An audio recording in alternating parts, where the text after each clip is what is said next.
Vous n'êtes sûrement pas passé à côté de la vidéo de Yoshix sur la chronologie de Yokai Watch. C'est le seul, je crois en tout cas, dans la communauté francophone à avoir abordé la question.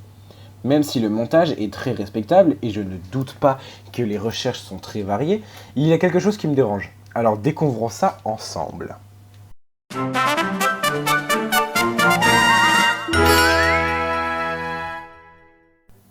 En première position, Yoshix a mis Yokai Watch 1. Alors, vous allez sûrement dire que c'est tout à fait logique, parce que Nathan découvre les yokai. Et c'est pas faux. Mais il y a quand même un truc qui me dérange. Vous voyez, dès que Yokai Watch 2 est sorti, il y a des boutiques de beignets qui sont apparues au quartier des boutiques. Alors jusque-là, rien d'alarmant. Car elles auraient pu être construites entre Yokai Watch 1 et Yokai Watch 2. Mais quand on retourne 60 ans dans le passé, ces boutiques sont toujours là. Alors, il est possible que les boutiques de beignets ont été changées en maison, puis reconstruites en boutiques de beignets. Mais quand on regarde les designs, la boutique des farceurs est exactement la même que celle dans le présent.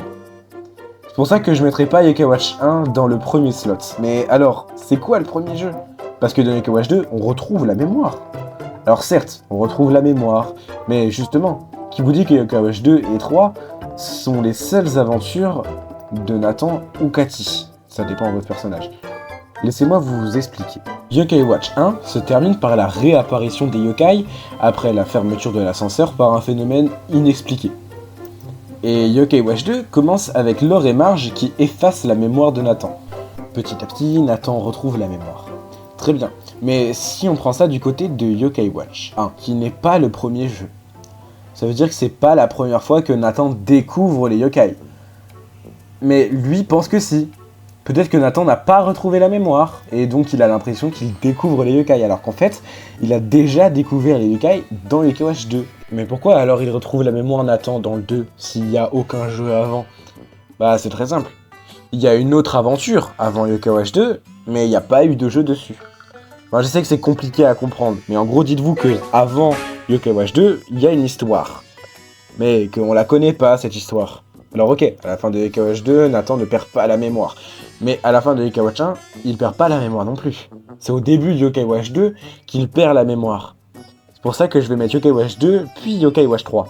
Je vais pas mettre Yokai Watch 1 en deuxième position. Tout ça à cause de ces fameuses boutiques de beignets, parce que dans Yokai Watch 3, elles sont toujours là, ces boutiques. Alors certes, il n'y a pas de voyage dans le temps, mais on peut supposer que c'est exactement les mêmes.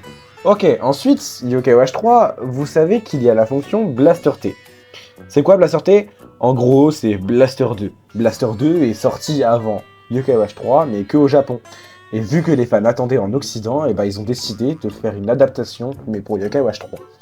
Donc moi je pense que les yokai se sont tellement amusés dans Blaster T, qu'ils ont décidé de faire leur profession, ou en tout cas un loisir, dans Yokai Watch 2, qui arrive après Yokai Watch 3.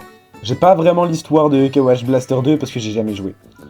Ensuite, Yokai Watch Blaster. Bah ouais, les yokai, ils se sont amusés à chasser des trésors, maintenant ils chassent les méchants.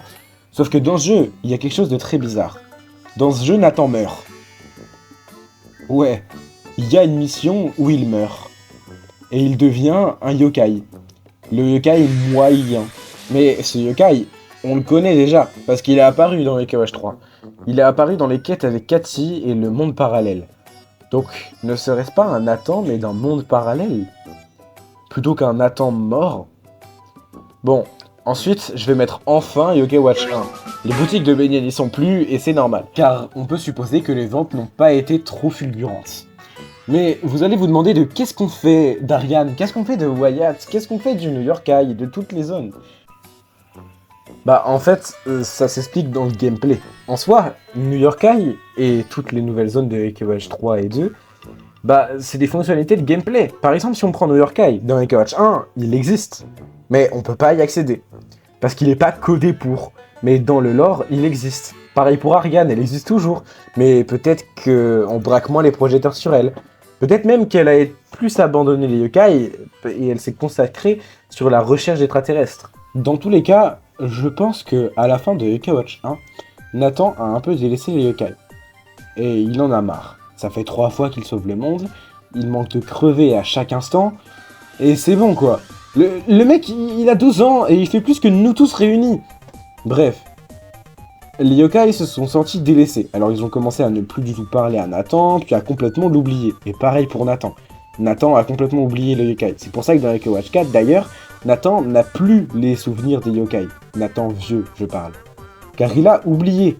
Et justement, après, on va mettre Yokai Watch 4. Pourquoi Yokai Watch 4 ici? Bah simplement parce qu'on a une ref à Wyatt dès le premier chapitre. Alors, j'ai pas l'image, mais dès le premier dialogue du jeu, on a une image de Wyatt. Donc on peut supposer qu'ils se connaissent. Et puis même, on connaît Ariane dans ce jeu-là. On peut supposer qu'elle a repris Go Yokai. Bon, il y a quelques incohérences dans ma chronologie, mais c'est pas grave. C'est compliqué de faire une chronologie avec un jeu avec autant de cohérences. Et je comprends Yoshix. Dans tous les cas, après Yokai Watch 4, on va mettre Yokai Watch Gakuen. Mais si vous savez, le Yokai Watch qui est sorti que au Japon, et qui représente une vie de lycéen. Les yokai, après s'être fait délaisser par Nathan et Ariane et tous les autres, ils sont morts. Car oui, les yokai peuvent mourir. Octorgon nous le dit dans Yokai Watch 1, c'est clairement dit que les yokai sont pas immortels, mais juste beaucoup plus résistants que les humains. Dans tous les cas, les yokai, ils meurent, et se réincarnent en véritables humains pour le coup. Et ici, ils vivent une vie de lycéen. Bon, je pense qu'il y a énormément d'incohérences. En fait, c'est surtout par rapport avec Yokai Watch 4. Qu'il y a des incohérences. Honnêtement, je sais pas si dans Yokai Watch 4, il y a encore les boutiques de beignets, parce que j'ai pas joué à Yokai Watch 4. En tout cas, dites-moi votre avis dans les commentaires, et je sais très bien qu'il y a des incohérences. Dans toutes les chronologies, il y a forcément des incohérences.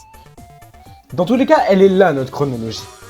Notre chronologie parfaite. Enfin, presque.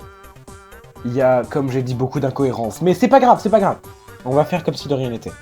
Voici ma chronologie Yokai Watch et dites-moi dans les commentaires si elle vous plaît. Et qu'est-ce que vous aurez fait à la place. En tout cas, moi j'ai beaucoup aimé faire cette vidéo. C'était franchement très cool. Je vous invite à rejoindre mon serveur Discord en description. Et à vous abonner. D'ailleurs, merci pour les 400 abonnés. On les a passés littéralement le 4 février, donc presque un mois après les 300. Vous êtes les boss. Je vous remercierai jamais assez. Ouais, vous êtes les meilleurs, putain!